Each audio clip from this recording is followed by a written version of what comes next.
All right, Heineckens, welcome back to lesson 5. This is where we're going to be continuing to go through the rest of these chart settings within TradingView. Let's jump in now. So the next menu is very important.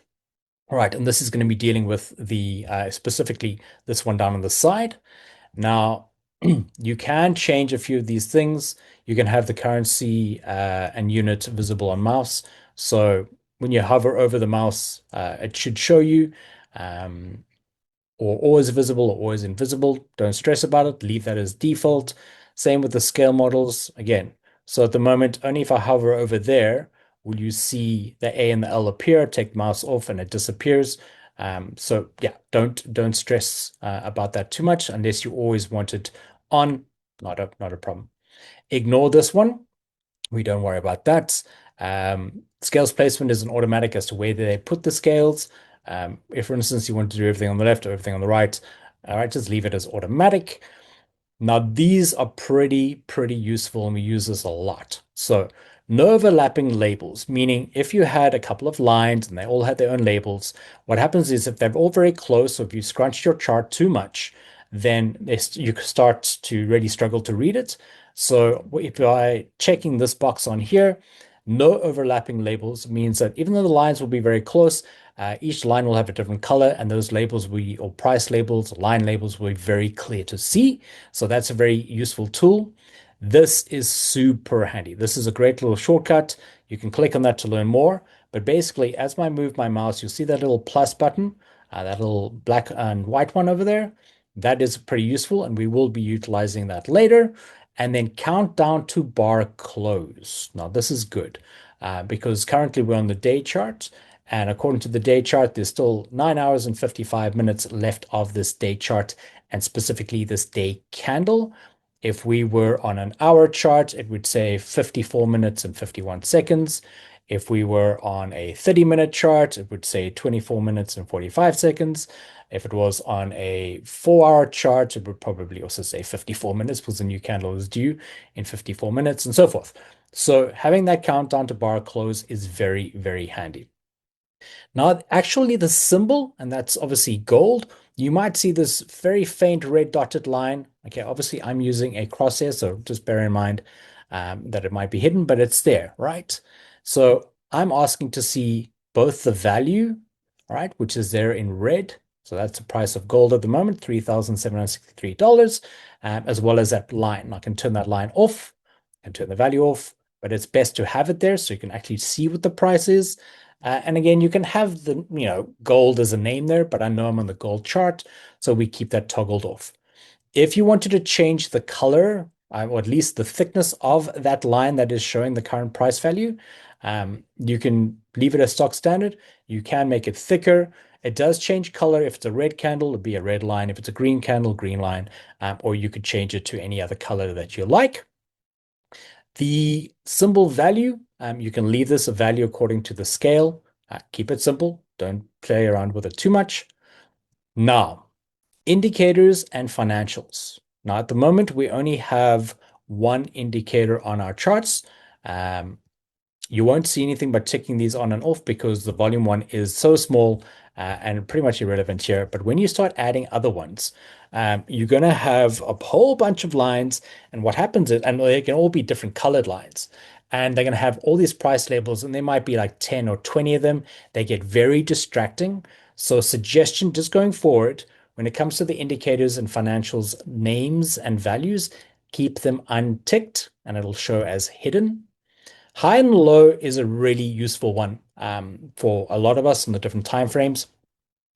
So you can actually put the value there. So the gold's recent high, an all-time high is $3,791.08. And you can even put the lines there for the high and the lows within this chart. Now watch that, all right? 3246,630. As I zoom in the background, you see how that low value changed as we see more candles and more data come in? All right. It's the same if I did this. If I move this chart now to the right-hand side, that $3,791 is going to disappear because it'll be only showing the high value within this range of candles. But what you will see is not only the high, but whatever that price of that current candle that's about to cross there, that price there as well. Okay. So it's telling you quite a bit of information, but all the while, that red dotted line of the current price is still there. Okay. So having this is pretty convenient, having the high and low ones. Bid and ask is not what we use. We do not use this in terms of what's the prices on this exchange, or at least where the gold price is on, what people are bidding for it, etc. We generally go, and again, we don't trade stocks and shares, but if we're trading crypto, if I'm looking at Bitcoin on the 1-day chart, I don't need to see what's currently being asked on Bitcoin because it changes within every second. We rather go to the exchange like Coinbase or Binance or wherever it is and see what is there. So you can keep all of that hidden. And then, of course, if you like, keep the day of the week on your labels as well. All right.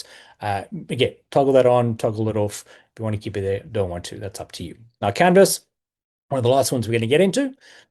Some people prefer a solid background, and again, because I'm using a white background or the light theme, you can play around, but I wouldn't recommend necessarily if you want to have a bit of I don't know, what's that, a bit of a pink, a guava color, if you wanted to have more of a dark blue, but be very careful about using color shades or solid colors because it can hide a lot of the data. So I'm keeping that. Some people like the idea of a gradient where you choose one color and then you choose the other, it might be that, and you can play around with which one is which.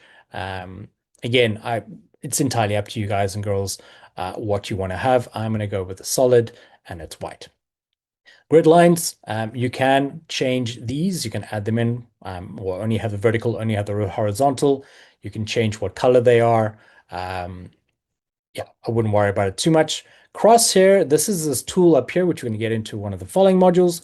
And that crosshair here, you can actually change the color, right? Then it's the yellow, right? Not ideal. You can change the opacity and how thick or thin you want that, right? If I wanted to make it a bit thicker, and also the style, all right? So it went from dashed to dotted, etc.